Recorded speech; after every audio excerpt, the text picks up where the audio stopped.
Je vais maintenant passer la parole à Jean-Michel, qui a été le coordinateur de ce projet, et ce depuis maintenant 3 ans. Coordinateur de projet, il travaille à l'université de McGill. Il est, il est là aussi, et donc merci Jean-Michel pour cela. Merci Maria. Je suis très ravi d'être avec vous aujourd'hui. Je vais vous donner une présentation très rapide avec Jory, qui est le scientifique spécialisé dans les données de la biodiversité au secrétariat Géobon à Montréal, au Canada. Elle travaille avec des collaborateurs pour aider à intégrer des pipelines d'analyse dans la plateforme Bone in a Box. La deuxième partie de la présentation sera faite sur la diversité génétique et les indicateurs relatifs à cela. Sean Oban, il est chercheur principal en biologie de la conservation des arbres à l'Arboretum Morton, un jardin botanique et institut de recherche situé près de Chicago, aux États-Unis. Il dirige une équipe dont l'objectif est de créer les outils et les connaissances nécessaires à la conservation et la restauration des arbres en mettant l'accent sur la résilience et l'adaptation des espèces. La partie suivante de la présentation sera faite par l'Institut Humboldt en Colombie avec Lina Maria Sanchez Claviro, qui est la chercheuse principale au Bureau d'information scientifique de l'Instituto Humboldt en Colombie. Et la dernière partie de la présentation sera en français avec Aboubacar Samoura, qui vient de la République de Guinée, ingénieur en forêt et en eau, spécialiste de la gestion des eaux, des aires protégées et directeur général du Parc national des parcs et des réserves de faune. Il représente le point focal de la diversité biologique de la Guinée.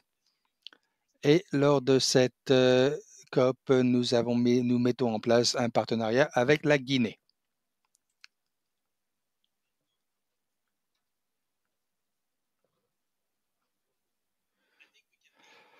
Je pense que nous pouvons être très fiers du cadre de suivi, comme vous pouvez le voir ici, et cela continue plus bas. C'est un écosystème très complexe et nous sommes tous d'accord sur le suivi et l'harmonisation des indicateurs pour le suivi. Et ça, c'est quelque chose de très important. Cependant, cela présente un grand nombre de défis.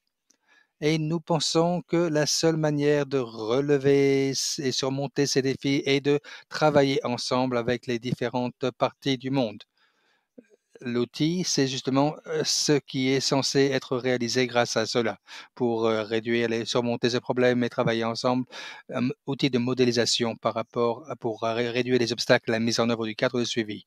Voyons quels sont ces défis.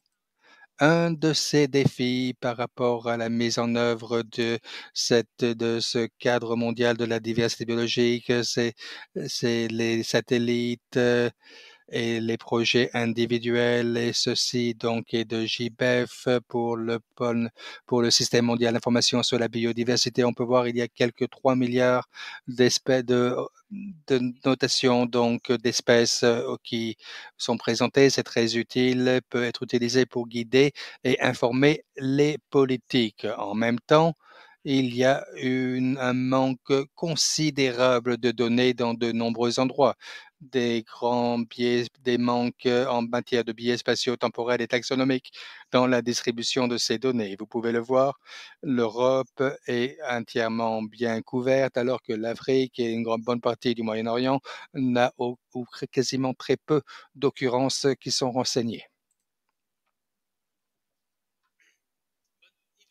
Mais même si nous disposions de toutes les données, comment pourrions-nous calculer ces indicateurs de biodiversité?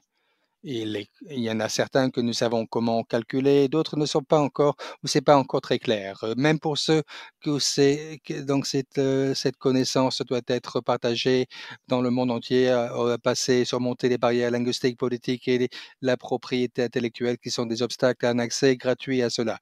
En conséquence de cela, c'est que chaque partie doit quelque part réinventer la roue par eux-mêmes ou au travers de leurs entités. Tout cela représente une perte considérable de temps et d'efforts. Plus ça accroît les inégalités existantes où les pays qui ont beaucoup de moyens peuvent atteindre en fait les objectifs et de signaler alors que les pays qui ont moins de moyens à leur disposition sont laissés un peu à eux-mêmes.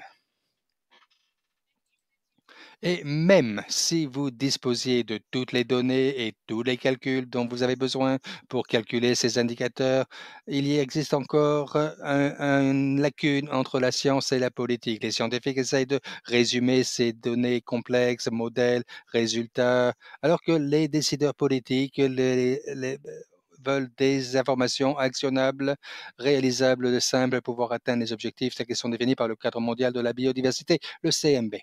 Il y a donc un besoin, en fait, pour cette surcharge de données, et les défis en matière de temps et de ressources, la complexité, le manque de lien entre la science et le monde politique peut rendre cela très difficile. Il est donc nécessaire d'harmoniser, standardiser cela à partir d'un outil. Cela doit être collaboré avec un accès libre et permettre à tout le monde, à tous les acteurs de travailler ensemble pour la mise en œuvre et atteindre les objectifs tels qu'ils sont définis par le CMB. Donc, pourquoi pas ajouter cet outil au bon que nous avons déjà à disposition?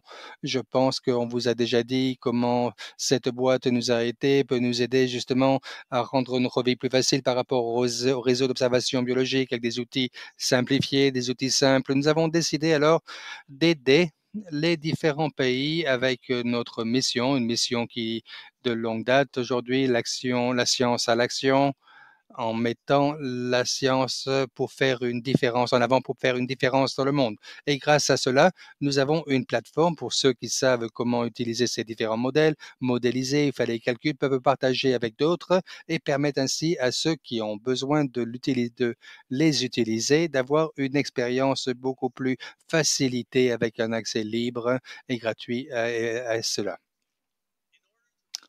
Donc, afin d'avoir une information mondiale d'observation de la biodiversité, je pense que c'est important d'avoir un outil. Nous avons besoin d'un tel outil.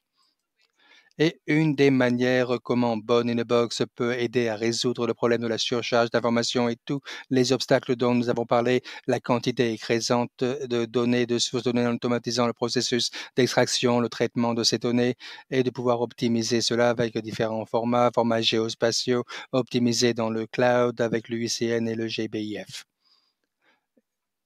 Mais les pays et autres organisations peuvent aussi s'appuyer sur leurs propres données et Born in the Box peut fonctionner sur n'importe quel ordinateur. Les pays et les organisations peuvent ainsi conserver la souveraineté sur ces données plutôt que de demander à quelqu'un de le faire pour eux et d'attendre les résultats en retour.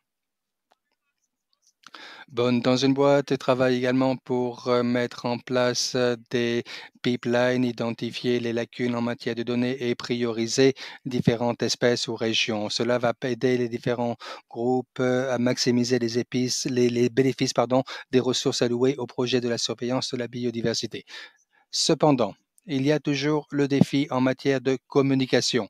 Nous pensons que le code contribué, comme l'accès libre aux ressources ouvertes, qui prospèrent au travers du monde, en fait, qui permettent d'éliminer des obstacles, les doublons des efforts, et améliore la visibilité de travail des différents acteurs. Vous pouvez contribuer, ça devient alors un bloc un bloc de construction à d'autres activités ou peut être lié à nos activités de rapport grâce à ce pipeline. Nous voulons également mettre en place un examen par les pairs qui devrait rendre cela très rigoureux sur un plan scientifique. La communauté de l'accès libre, du logiciel libre, permet d'éliminer certaines des barrières géopolitiques et politiques qui permet ainsi à tous et chacun de contribuer à ces efforts plutôt que de faire cela par eux-mêmes ou avec des petits groupes de collaboration de taille plus modeste. C'est ainsi que les pays disposant de plus de ressources peuvent aussi aider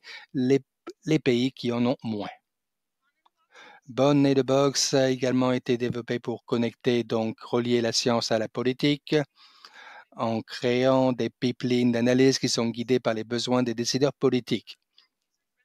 Et c'est des données conviviales, faciles à utiliser pour les non-spécialistes et permet d'avoir la transparence entre les décideurs politiques et les scientifiques. Nous allons maintenant regarder à l'aspect pratique, les mains dans le sujet de cette présentation plutôt que discussion.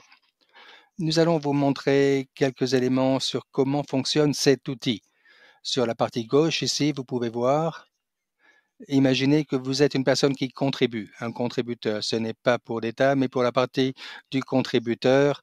Et nous allons partager cela en plus ample de détails sur le pavillon de Géobon pour ceux d'entre vous qui sont intéressés et nous vous rappellerons les dates à la fin de la présentation. Une vue d'ensemble rapide, les différents aspects, les unités de traitement qui sont ainsi placées dans cet endroit-là sur la colonne de gauche. C'est ici que vous pouvez assembler le pipeline, le flux de travaux, des données permet d'avoir différentes étapes intermédiaires et nous avons essayé d'automatiser cela autant que possible et de connecter les différentes étapes d'une manière aussi simple que possible jusqu'à que l'entrant sur la gauche devienne des données sortantes pour la prise de décision sur la droite. Ça, c'est un pipeline simplifié. Vous pouvez voir maintenant un pipeline beaucoup plus compliqué sur la distribution des espèces, un pipeline de la distribution d'espèces, une variable essentielle par rapport à cela, les différentes variables relatives aux services écosystémiques essentiels, différents aspects, l'acquisition des différentes couches d'informations, les points de contexte et ensuite vous arrivez au modèle. Et c'est à ce stade où nous disons que c'est un petit peu compliqué, n'est-ce pas? Est-ce que tout le monde dans le monde entier devrait faire cela de manière distincte, séparée? Non, maintenant, nous l'avons mis en image, mais c'est en fait ce qui se passe dans le flux de travail qui est réalisé ici. Je pense que cela, les personnes qui devraient contribuer à cela sont vraiment les personnes qui comprennent vraiment les modèles de distribution des espèces ou les autres indicateurs du cadre mondial de la biodiversité doit être fait d'une manière ponctuelle et progressive avec des variations qui doivent être actualisées et cela devrait rendre les choses beaucoup plus faciles à utiliser. Regardons un petit peu comment maintenant on peut utiliser cela. Les intrants, les contributions, en fait, vous permettent de créer un formulaire ou une page que vous et afin d'adapter votre pipeline pour votre région ou votre espèce en particulier.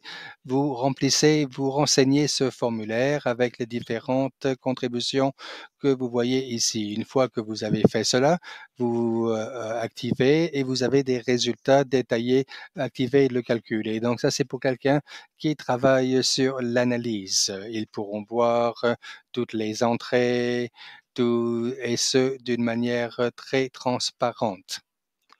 Nous sommes loin de l'approche de la boîte noire. Ici, vous pouvez cliquer et voir le code qui correspond à cela. Ceci est la vue détaillée. Mais afin de vous présenter cela, pour la rendre un peu plus présentable pour les décideurs politiques, les rapports, les présentations, vous pouvez voir ici, par exemple, un modèle de pipeline, les différentes espèces de DOI, quel que soit le contributeur par rapport qui a été considéré comme étant important de présenter ici dans la présentation. Ça va jusqu'à la prévision et la variabilité de la prévision. En d'autres termes, nous parlons de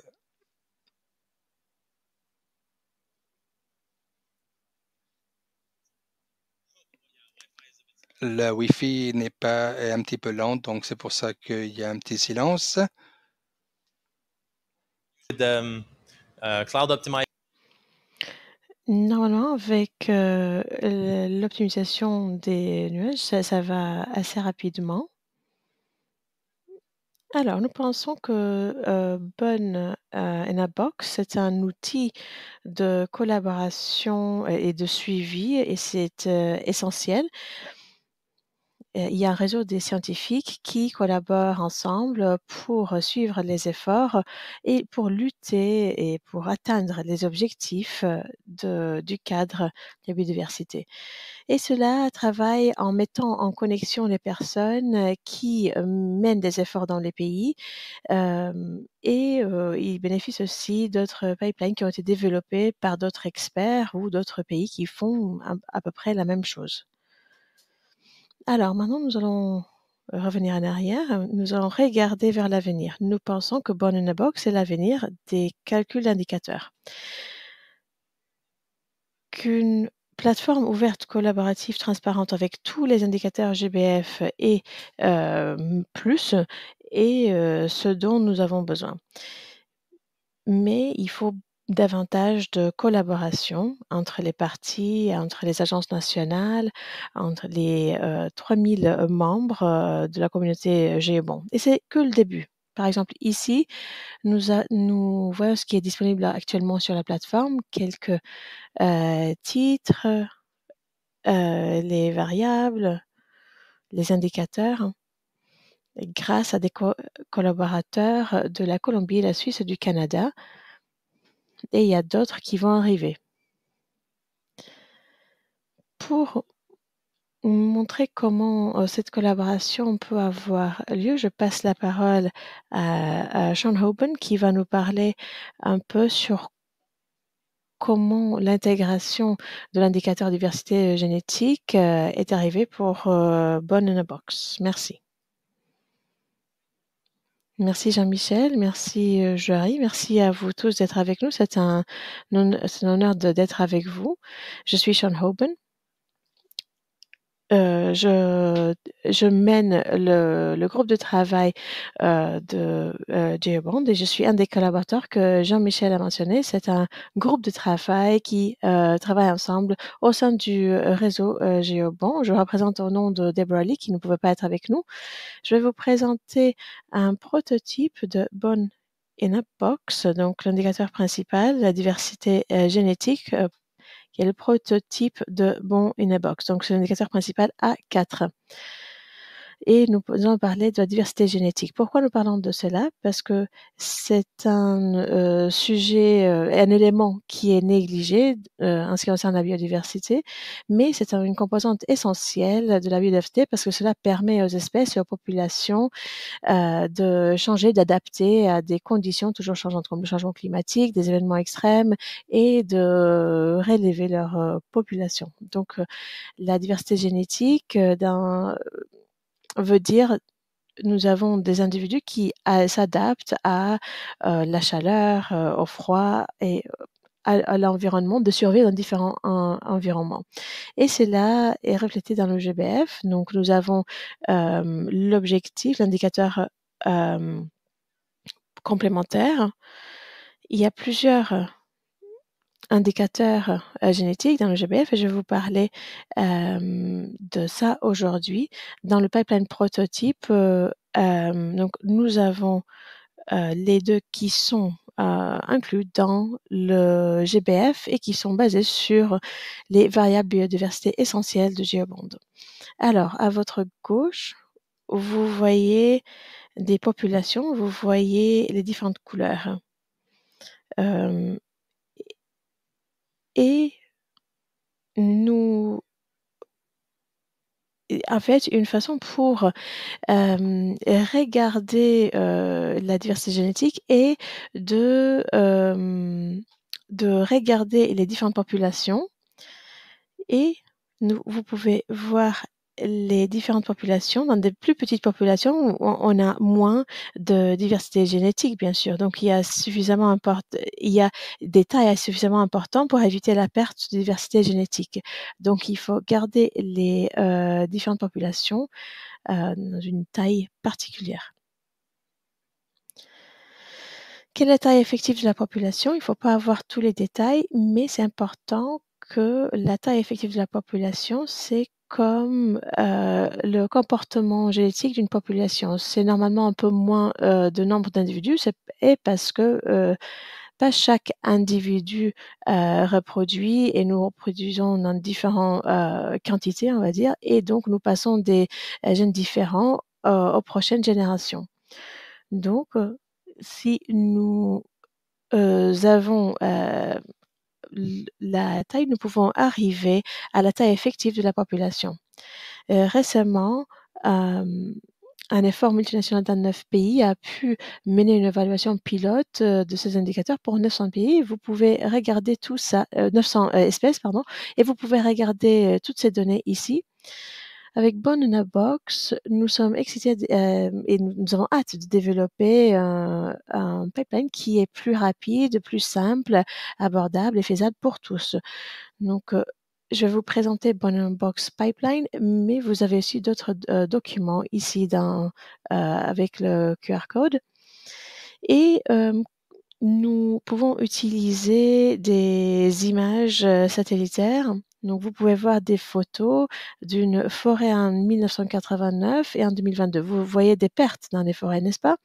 Alors, la perte des forêts peut engendrer aussi des pertes des populations et bien sûr une perte de la diversité génétique ou une perte des forêts qui peut avoir un résultat des populations plus faibles et donc une perte de la biodiversité génétique. Donc, ce que nous faisons dans ce pipeline est de prendre ces images satellitaires et les traduire dans des indicateurs génétiques. Et cela a été fait par une équipe énorme. Je ne peux pas nommer tous parce que ça va me prendre beaucoup de temps, mais un travail incroyable de l'équipe Box et aussi les autres équipes menées par l'Université de Zurich. Donc ici, voilà, nous avons trois étapes. Première étape est de définir la population. Si nous voulons suivre la perte de population, nous devons le définir. Donc c'est la première étape. Et là, nous avons trois parties. Population en jaune, puis nous regardons l'évolution de l'habitat au fil de temps. Donc là, vous pouvez voir la couverture forestière qui est un peu plus étendue. Et puis, dans la deuxième partie, il y a moins de forêts. Et puis, troisième étape est de mettre tout ça ensemble. Et vous pouvez voir, donc nous avons le, le point original et puis le point de temps, donc où nous avons vu des pertes. Donc, nous devons voir la population 1 qui a diminué parce que l'habitat a aussi diminué. Et nous avons moins de seuil NE 500.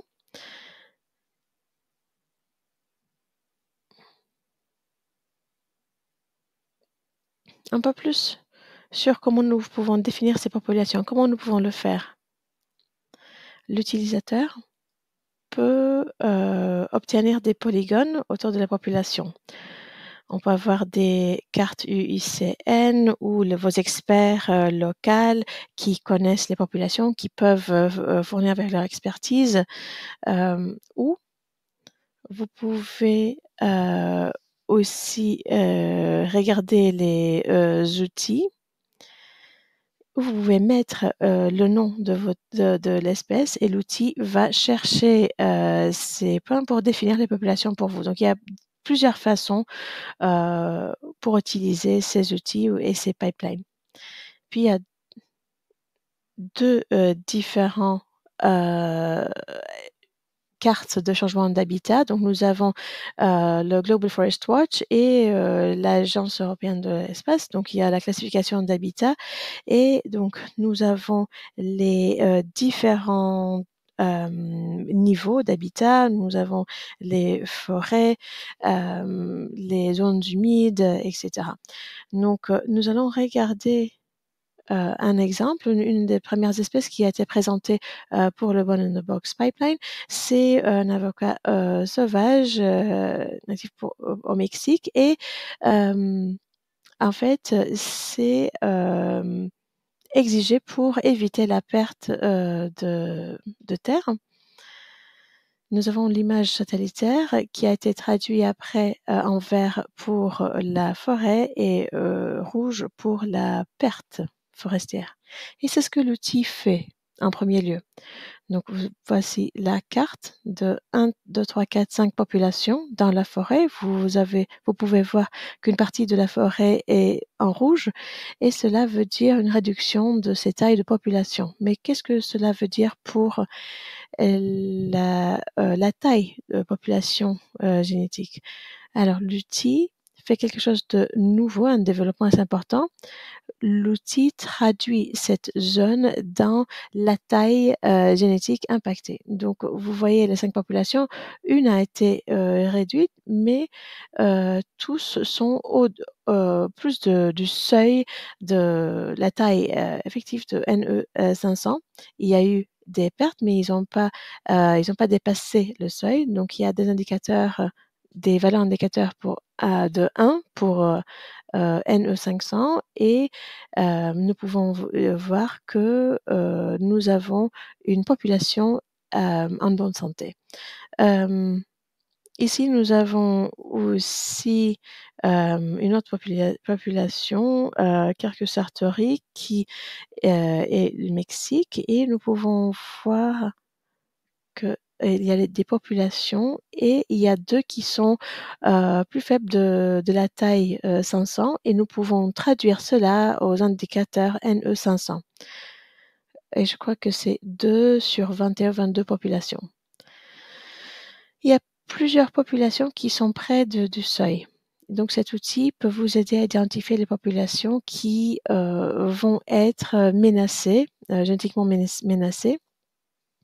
Donc cela pourra vous donner un indicateur en général pour les espèces, mais ça peut aussi vous aider à gérer directement vos actions pour peut-être aider ces populations qui s'affaiblissent. Donc pour les avantages en ce moment, c'est quelque chose qui est abordable, rapide, possible avec des données génétiques limitées ou inexistantes. Vous pouvez utiliser des satellites à travers le temps. Donc chaque année, comme je vous ai montré, c'est beaucoup plus rapide que nous pouvons faire avec les évaluations basées sur l'ADN. Et il y a une grande capacité pour un plus grand nombre d'espèces. Mais il y a des limitations actuellement. L'outil n'est pas encore prêt pour un déploiement rapide par les parties, mais nous espérons arriver à ce point d'ici peu. Les limitations sont le fait que les écosystèmes doivent être visibles depuis l'espace. Donc, quand nous parlons des menaces comme le braconnage, c'est un peu difficile. Et puis les menaces, donc, et les résultats sont des estimations. Peut-être à l'avenir, nous pouvons fournir des connaissances et des informations dans l'outil, comme par exemple le nombre d'arbres, et pour partager ces informations avec les utilisateurs. Il y a pas mal de potentiel et ça a été une expérience vraiment incroyable de faire partie de notre contribution à Born in a Box. L'équipe de développeurs sont incroyables et enthousiastes, très réactives, et ils améliorent cet outil, mais d'une façon très rapide, très rapidement, parce qu'en fait, cet outil a été conçu il y a juste 6 mois, et donc grâce à l'équipe, nous avons vraiment fait des progrès. Il y a une ouverture aux suggestions, aux idées. Il est agréable de concevoir quelque chose de facile à utiliser par les décideurs. Et comme Jean-Michel nous a montré, c'est un outil interactif permettant une exploration pratique. Donc, je vais terminer ici. Si vous êtes intéressé dans cet outil, vous pouvez cliquer sur ce QR code. Vous pouvez participer à la discussion en ligne et vous pouvez prendre contact avec nous si vous êtes intéressé dans les événements, dans les indicateurs de diversité génétique, où nous avons plusieurs événements qui auront lieu cette semaine. Si vous voulez nous regarder, si vous voulez nous trouver, il faut juste chercher le Camillon, et voilà, vous pouvez nous trouver Born in a Box. Merci. Merci beaucoup, Sean. J'aimerais souligner le fait que l'équipe était très bien préparée. C'est quelque chose, c'est un projet qui va très rapidement. Nous avons commencé il y a quelques mois, mais le travail pratique a commencé en juillet, où nous avons eu un prototype et les personnes ont pu commencer à tester. J'espère que ce cadre indicateur pourra être calculé avec ce type d'outil.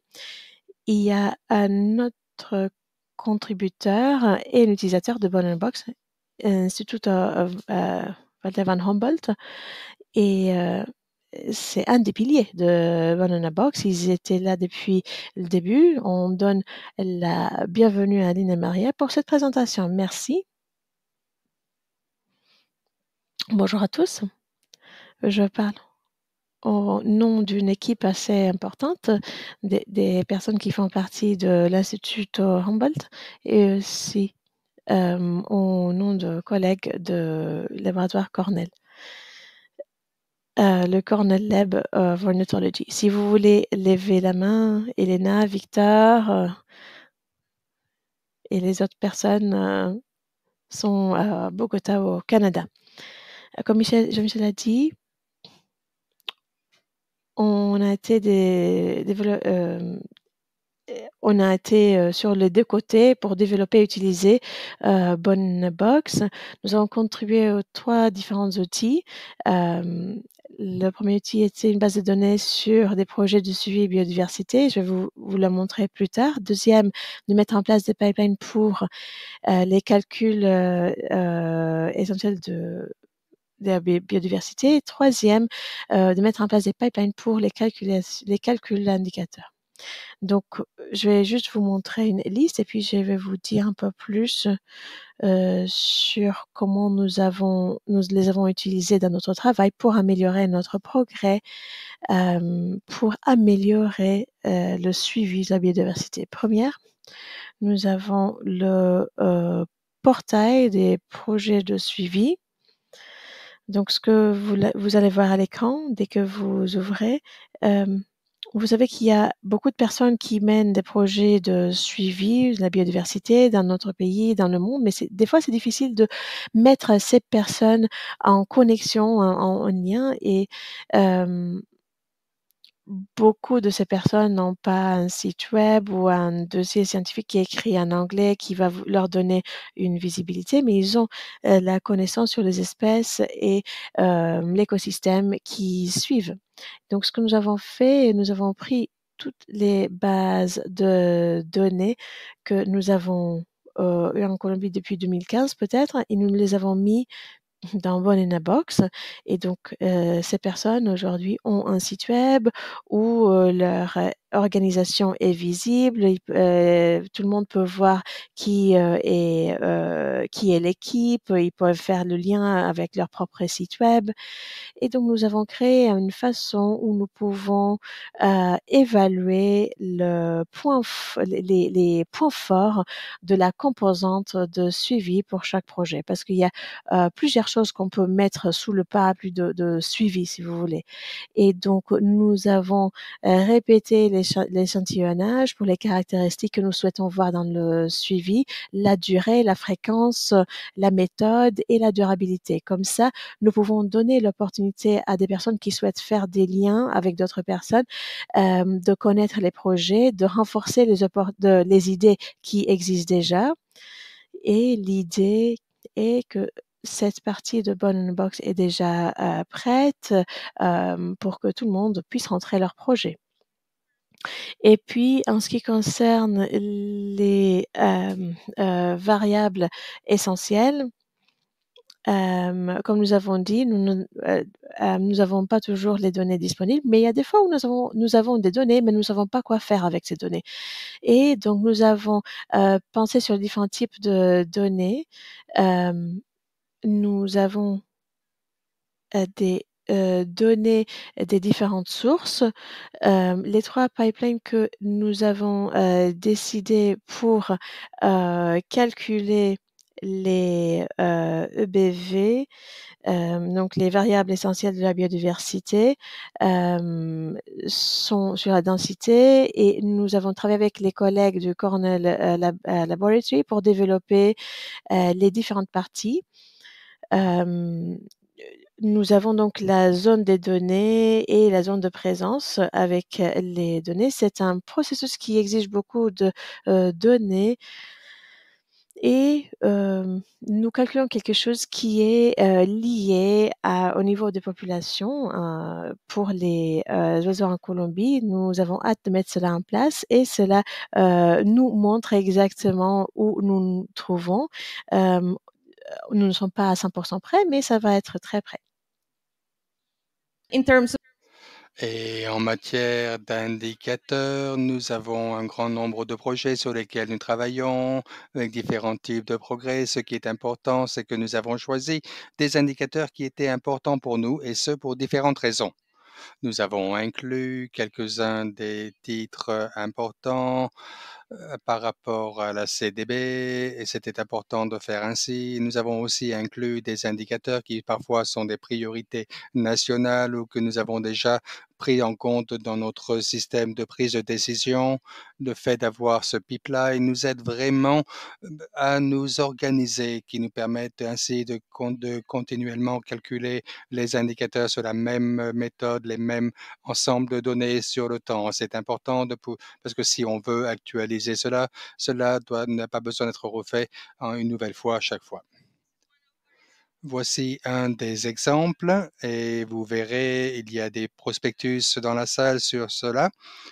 Ça concerne le pipeline par rapport à l'indice de la liste rouge, un indicateur important pour la CBD. Donc, nous savons comment calculer cela. Nous l'avons utilisé récemment dans un projet avec l'UICN sur cet indice de la diversité biologique. Donc, c'était très important et facile d'avoir cela en place et de ne pas avoir à calculer cela pour toutes les espèces, mais d'utiliser les espèces endémiques ou les crocodiles dans cet exemple. Est-ce que nous voulons nous focaliser sur les crocodiles, par exemple, ou dans une autre région? Parce que ce qui se passe, il y a différentes étapes très simples. Vous choisissez le groupe biologique de votre choix, la zone géographique. Et si vous avez des informations à différentes échelles, bien sûr, vous pouvez le faire aisément à différentes échelles.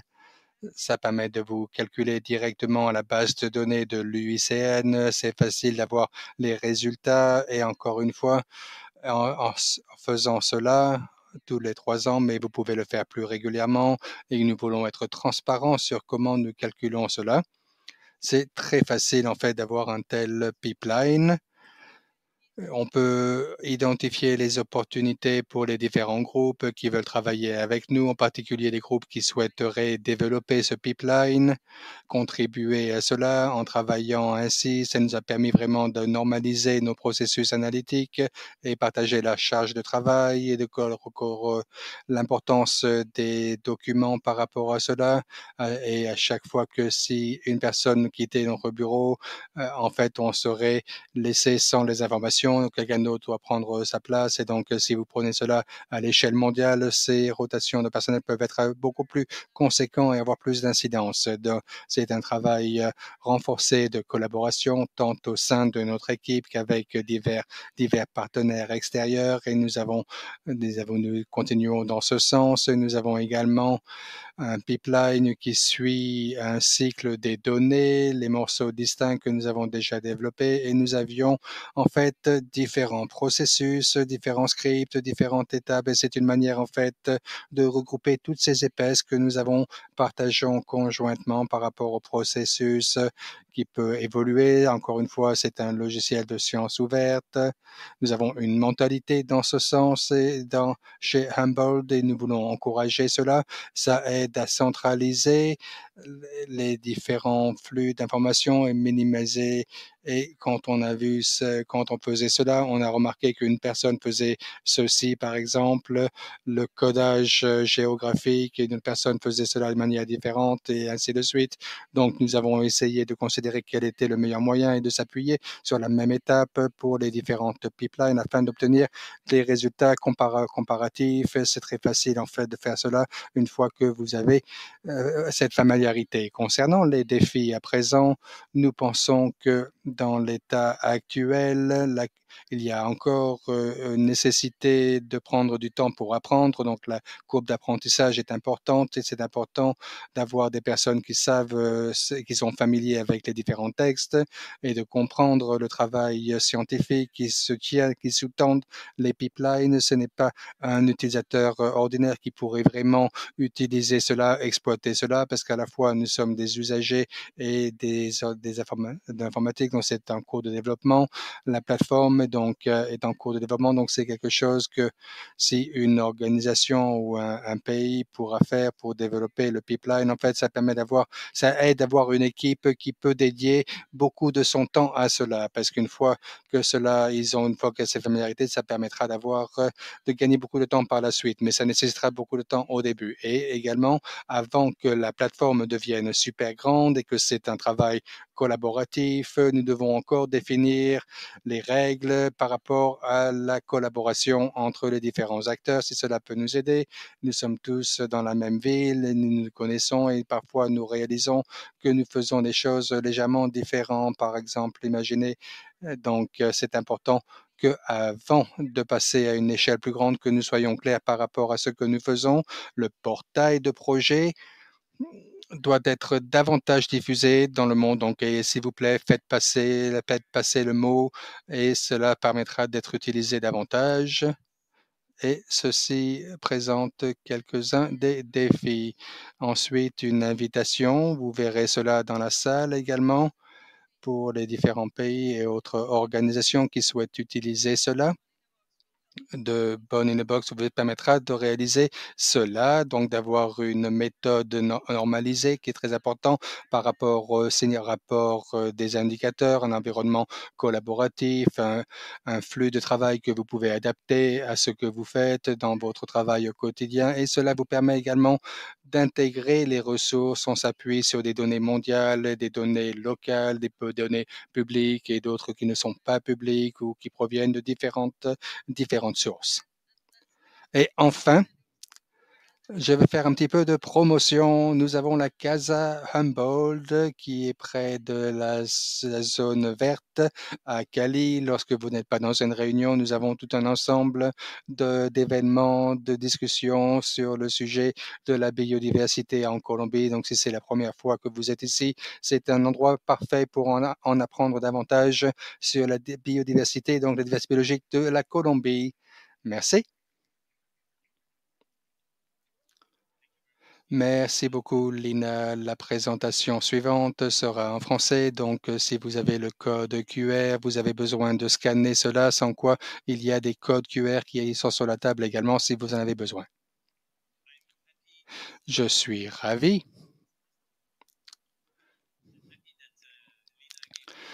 que Lina ait partagé cette description sur le projet du portail. Si certaines parties dans la salle connaissent leur ministère et vous savez qu'il y a des projets de suivi, de surveillance qui sont partagés par 5 ou 6 personnes différentes, ça peut être une bonne idée de les centraliser et nous pouvons offrir de l'assistance sur cela. Tous les membres de Géobon peuvent participer à cela en remplissant un formulaire. Si vous devez faire une importation massive de données, nous pouvons également vous aider dans ce sens et vous donner une plus grande visibilité.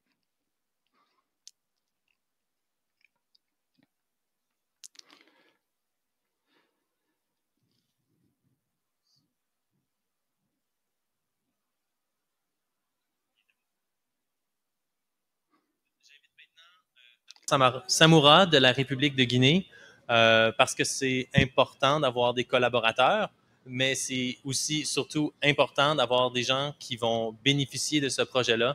Donc, je suis très excité d'avoir avec nous la Guinée, qui va vraiment être notre premier partenaire pour l'implémentation de Bonn in a Box dans un pays.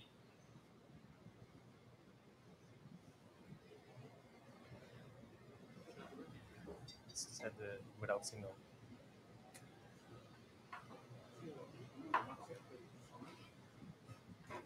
Mais tantôt, on n'avait pas eu besoin.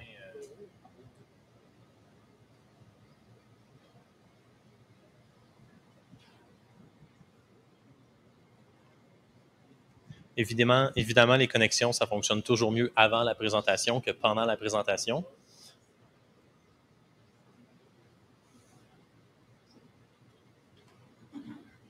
T'essaies de faire un...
OK. Alors, bonjour mesdames et messieurs. Je suis lieutenant-colonel Abakar Samoura, directeur général de l'Office guinéen des parcs nationaux et réserves de faune, République de Guinée. Je suis le point focal de la Convention sur la diversité biologique en République de Guinée.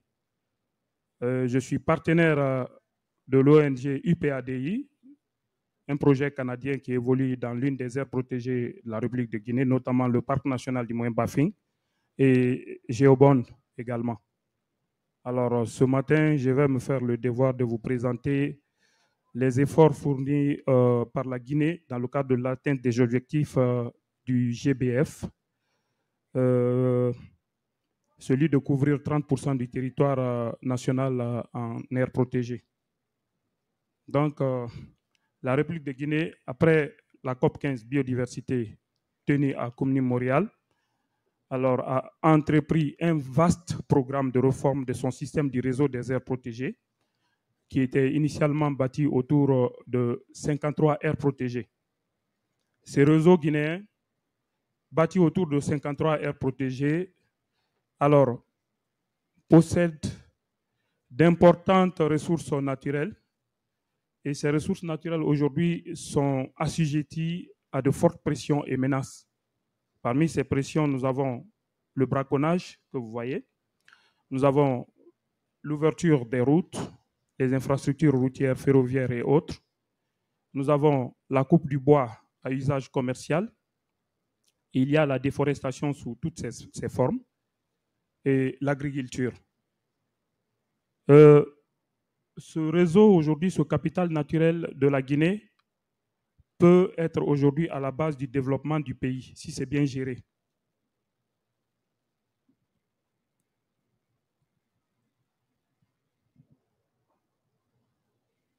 Voilà.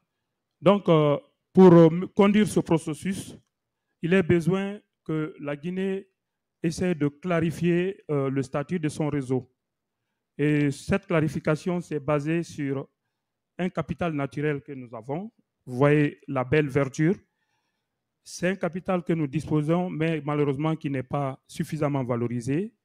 Et ce capital, comme vous le savez, une fois que c'est bien valorisé, ça peut entraîner des potentialités touristiques, ça peut générer beaucoup de revenus au point de vue touristique.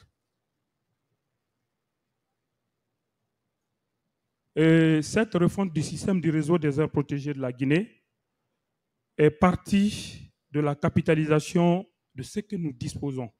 C'est-à-dire, nous sommes partis de la base de l'ancien réseau qui reposait autour de 53 aires protégées et à travers un renforcement du statut du système du réseau, de l'ancien réseau qui était là, la clarification des limites, le renforcement du système de zonage.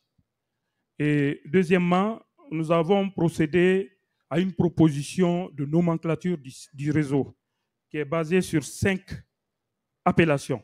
Nous avons les parcs nationaux, les réserves naturelles intégrales, les réserves naturelles communautaires gérées, les forêts classées pour le reboisement, les forêts classées pour l'exploitation forestière durable, les bois d'énergie. Vous savez, comme d'habitude, dans tous les pays, le reboisement, chaque reboisement a un objectif bien défini.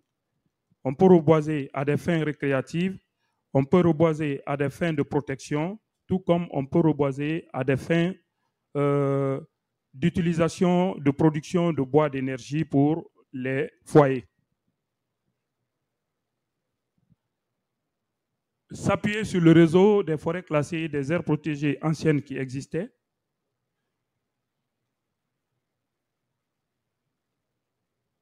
Voilà. Donc, cette protection se base sur le renforcement de la protection des reliques forestières que nous disposons, le renforcement de la protection des ressources en eau nationales et régionales. Notre pays, nul n'ignore que la Guinée est qualifiée de château de l'Afrique occidentale. Il y a plus de 1153 cours d'eau qui prennent leur source en République de Guinée, dont 4 fleuves internationaux. Je vais citer par exemple le fleuve Niger, qui traverse 9 pays de l'Afrique de l'Ouest avant de se jeter dans l'océan Atlantique au Nigeria. Donc, la mise en place du réseau des aires protégées va constituer à renforcer vraiment la protection de ces ressources en eau. Renforcer la protection des zones importantes pour la biodiversité et les écosystèmes, TIPA, KBA, IBA.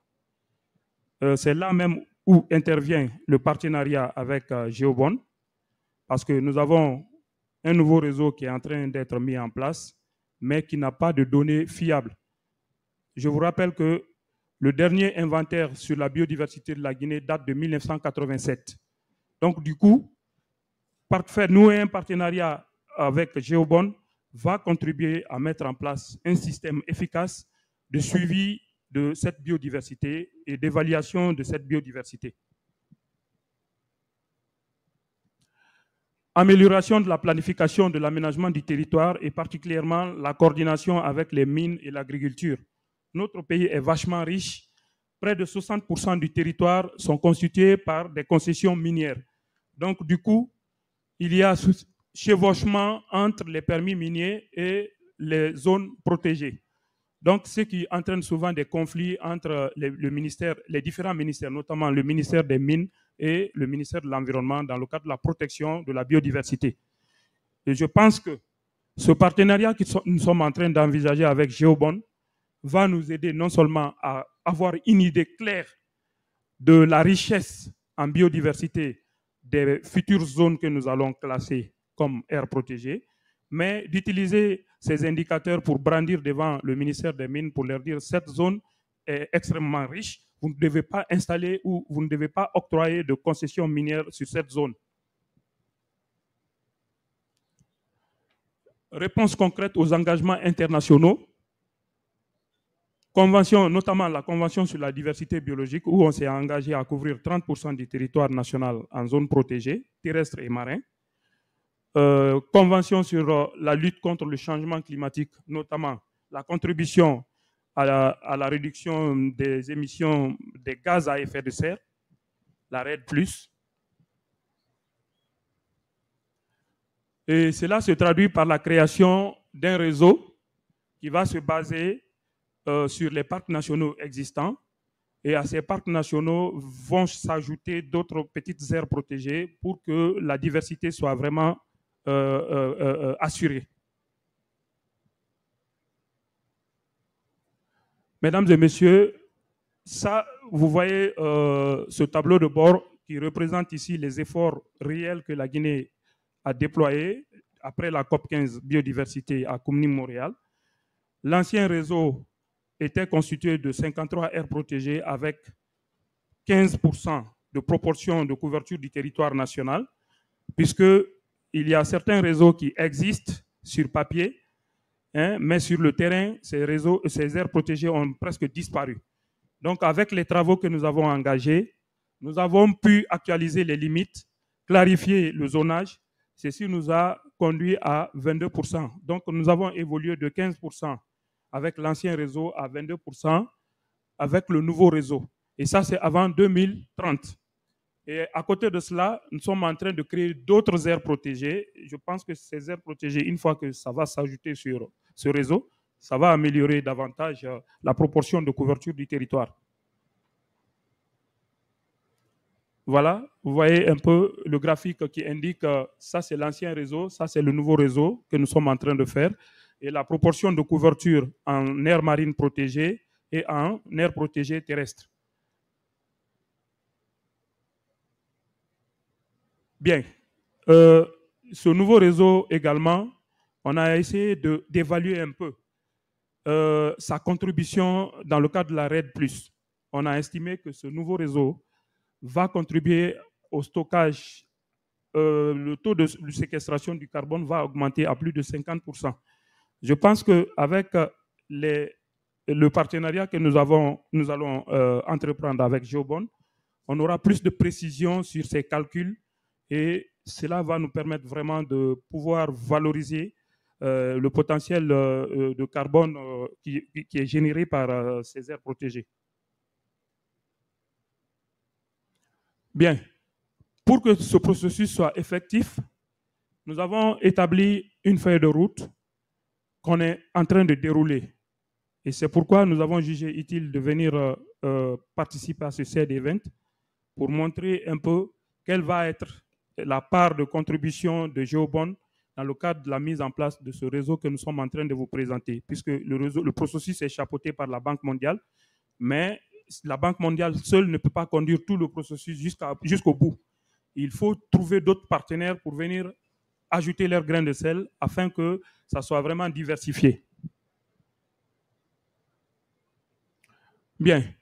Nous avons l'élaboration au point de vue institutionnel et juridique. Il y a des lois que nous avons commencé déjà à élaborer pour consolider ce réseau, notamment le premier code de financement des aires protégées de la Guinée, la mise en œuvre des procédures harmonisées de gestion, la structuration et la gestion financière de l'Office guinéen des parcs nationaux et réserves de faune qui a en charge de gérer le réseau, la consolidation institutionnelle de la direction centrale de l'OGPR et de ses antennes sur le terrain,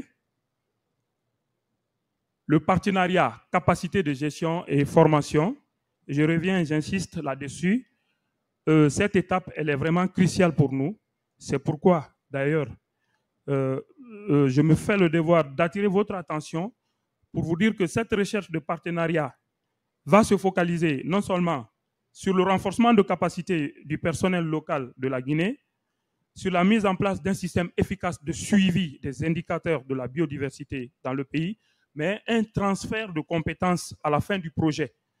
Nous voulons qu'après le projet, que la Guinée soit capable d'utiliser le Born in a Box pour pouvoir communiquer de façon régulière à la CDB, au secrétariat de la Convention, les indicateurs, les rapports de taille. Opérationnalisation de la gestion des aires protégées, opérationnalisation du fonctionnement du siège de l'OGPR, renforcement des capacités opérationnelles de l'OGPR, opérationnalisation des activités dans les aires protégées, élaboration des documents de gestion des aires protégées, notamment les plans d'aménagement et de gestion, les stratégies de conservation de la biodiversité que nous sommes en train d'actualiser maintenant. Et dans cette stratégie, d'ailleurs, nous voulons vraiment que GeoBond intervienne dans le cadre de la partie suivi, évaluation. Parce que chez nous, il n'y a pas de spécialiste en la matière pour vraiment traiter ce chapitre. Donc, je pense que la contribution de GeoBond est beaucoup attendue pour ce chapitre dans notre SPAN-B. La mise en place des organes de gestion participatif des aires protégées. Ce réseau que vous avez vu n'est pas géré de façon unilatérale. Nous gérons avec les communautés et c'est pourquoi vous voyez, ça c'est une réunion communautaire que nous faisons avec les populations riveraines pour demander leur avis afin que la gestion puisse aller dans le bon sens. Réalisation d'une évaluation environnementale et sociale stratégique du processus d'extension du réseau. Nous sommes en train d'engager actuellement une évaluation environnementale stratégique du réseau parce que vous ne pouvez pas passer d'un réseau, d'une réserve forestière en parc national sans évaluer l'impact de ce changement sur les populations riveraines et sur la biodiversité. Ces études ont été engagées et je pense que les données, la nouvelle base de données que nous allons mettre en place va sans nul doute nous aider à compléter les études que nous sommes en train de faire pour la finalisation de ce réseau des aires protégées. L'engagement du processus de sensibilisation, concertation avec les communautés locales, élaboration, la finalité de tout ça, c'est l'élaboration d'un décret qui va prendre en charge les 18 parcs nationaux et qui vont constituer le réseau des aires protégées qui va être transmis officiellement à la WDPA. Parce que quand vous allez à la WDPA présentement, le réseau, là c'est l'ancien réseau qui est représenté, mais dont les données parfois sont erronées. Mais avec ce nouveau projet, on pourra avoir un réseau clair avec tous les détails et avec les bonnes données à jour. Développement local intégré à travers les créations d'emplois verts. Vous voyez déjà le maraîchage. On est en train d'accompagner les communautés riveraines. C'est dans ce cadre même que s'inscrit UPADI. C'est un projet canadien qui appuie l'Office guinéen des parcs nationaux et réserves de faune, notamment dans le parc national du Moyen-Bafing, qui qui appuie les femmes, les groupements des femmes dans l'agriculture innovante. La coordination des financements des partenaires techniques et financiers, l'évaluation détaillée des besoins financiers pour la gestion du réseau, la création d'une fondation pour les parcs nationaux et réserves. Nous sommes en train de mettre également en place un fonds fiduciaire pour la conservation de la biodiversité. Et ce fonds fiduciaire va être alimenté par la contribution des partenaires techniques et financiers et notamment la valorisation du crédit carbone. Voilà, mesdames et messieurs, je suis au terme de ma présentation. Ça a été un peu plus rapide parce qu'on n'a pas suffisamment de temps. Je vous remercie pour votre attention et je suis à l'écoute s'il y a des questions. Merci.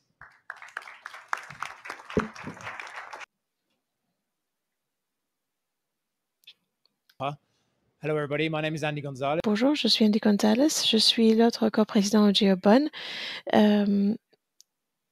Ce que je voulais faire était de prendre 5-10 minutes avec vous tous, d'ouvrir la discussion, de prendre vos questions.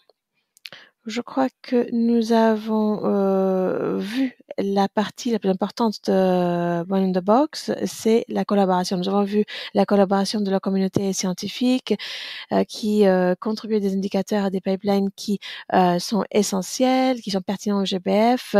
Nous avons vu comment nous pouvons travailler avec les pays qui a beaucoup de capacités, bien sûr, beaucoup de données et des moyens pour mobiliser rapidement One in the Box selon leur contexte. Et puis, nous voyons le besoin de la part d'un pays qui commence dès le début et pour pouvoir coordonner les activités de collecte de données dans un repositoire unique pour pouvoir utiliser et calculer ces indicateurs. Une quatrième dimension que nous n'avons pas discutée aujourd'hui est comment cela permet une collaboration autour des pays.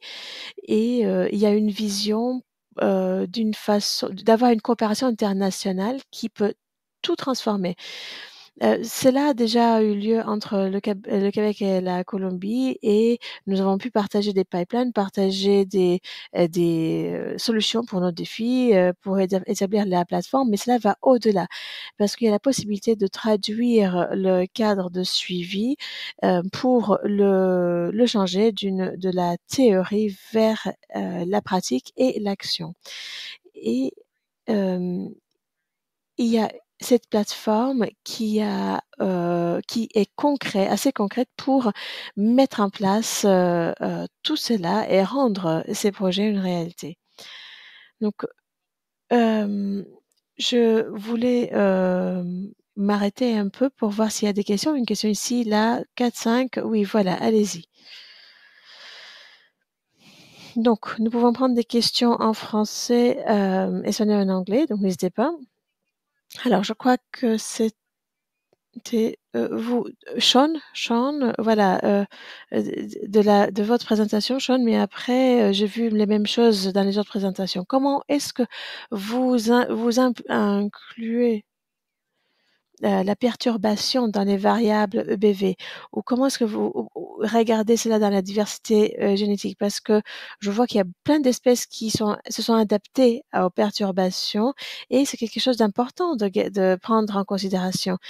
Et il y a des perturbations qui ont été supprimées. Par exemple, la protection contre l'inondation, c'est une façon pour contrôler, on va dire, cette perturbation auquel beaucoup d'espèces s'adaptent. Donc, comment est-ce qu'on inclut les perturbations dans toutes les choses incroyables que vous avez montrées ici? Oui, alors je peux parler du côté génétique et puis les autres peuvent prendre la parole après moi.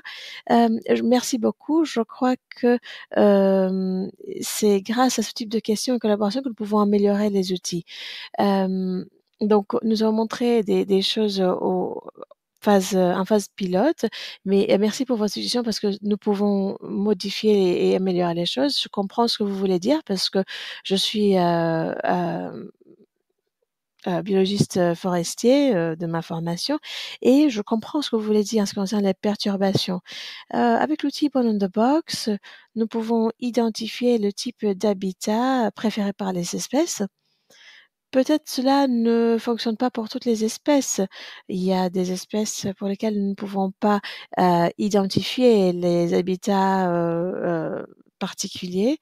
Et donc, dans les orientations de cet outil, ce sera très important de dire qu'il y a quelques espèces pour lesquelles cela ne va pas fonctionner, mais il y aura quelques exceptions et nous allons les souligner pour ne pas utiliser cet outil pour ces espèces. C'est tout ce que je peux vous dire pour le moment.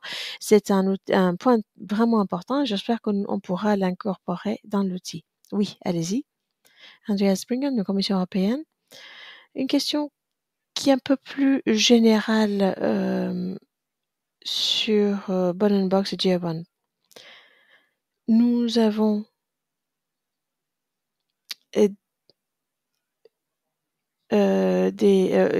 différentes choses. En Europe, nous avons Europa Bond et nous soutenons IBOC aussi, le Centre de conservation et d'observation de la biodiversité européen, un long nom, mais c'est à peu près la même chose. Mais comment est-ce que nous pouvons faire le lien? Et même s'il y a d'autres entités sur l'échelle nationale ou régionale qui font la même chose, comment est-ce que nous pouvons faire le lien? Oui, voilà, c'est exactement ça. C'est l'idée. Pour IBOC, nous travaillons de très près avec les parties prenantes principales dans la mise en œuvre de Europa One et IBOC, par exemple. Mais le pouvoir de GeoBond est que c'est un réseau ouvert qui est distribué dans 149 pays et que nous avons des entités internationales, régionales et nationales. Donc,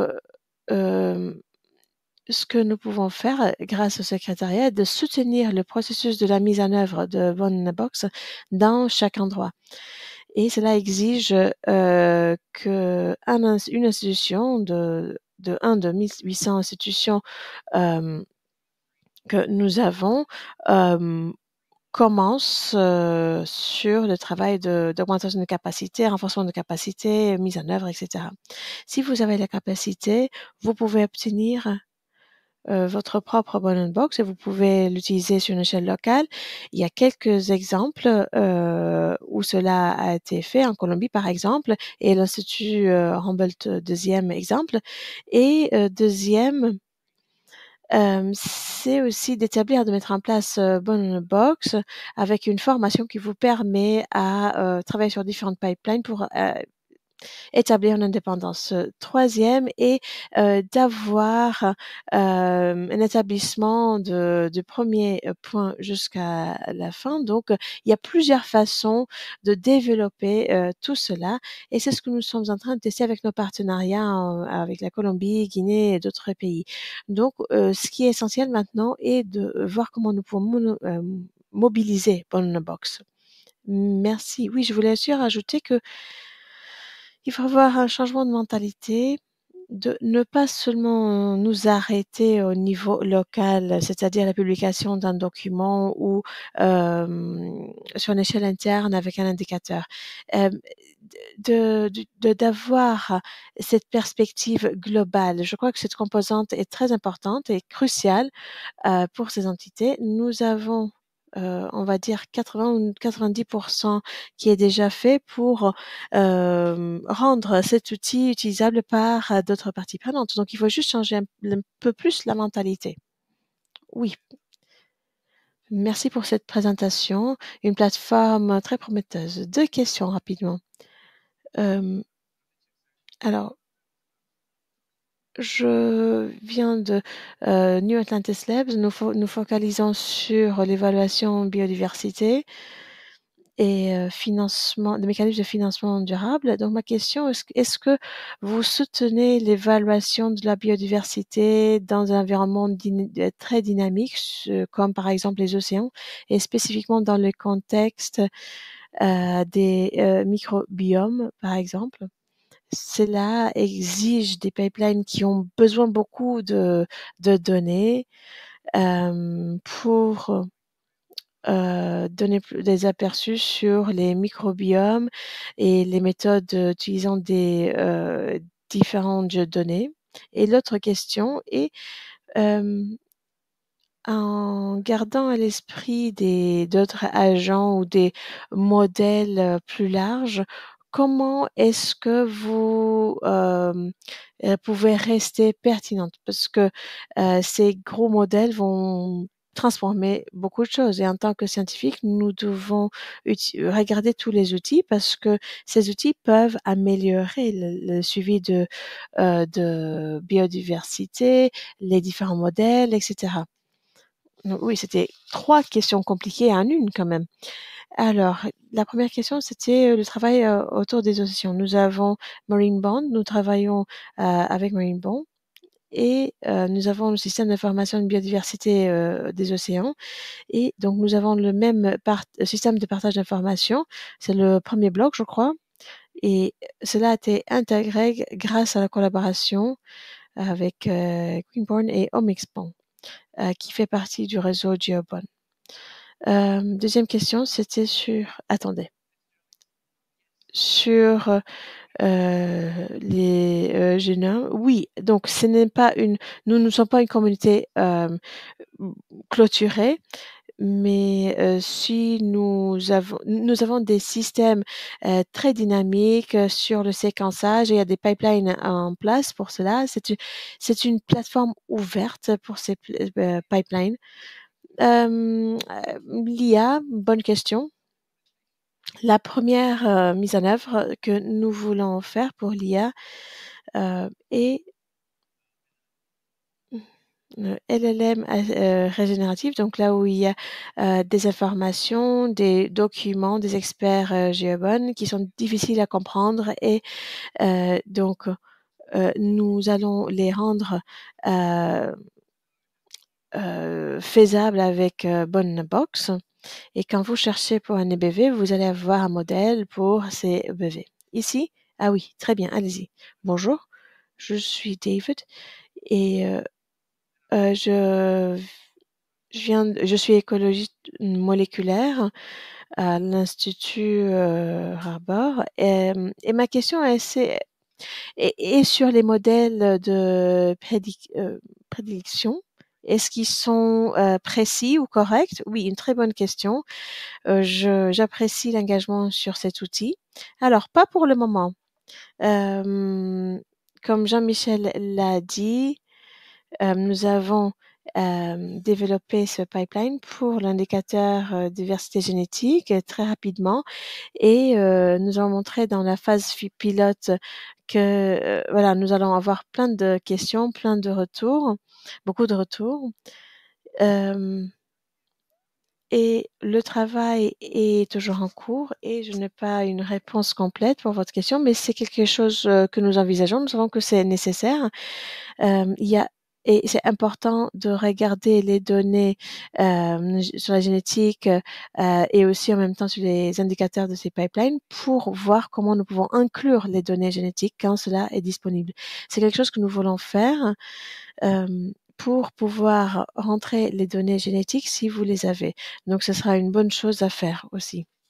Une dernière question. Très bien, j'ai le micro. Merci d'avoir parlé des microbiomes. Je viens de l'Université Regina Canada et c'est très important. À chaque fois qu'on parle des écosystèmes, il faut parler des microbiomes. Ce sont les régulateurs principaux. Mais Nina, vous avez parlé des sciences ouvertes et comment les données peuvent être ouvertes et d'autres qui ne sont pas ouvertes. Comment les personnes peuvent accéder à des données qui ne sont pas ouvertes sur votre plateforme? Où est-ce qu'ils peuvent le faire?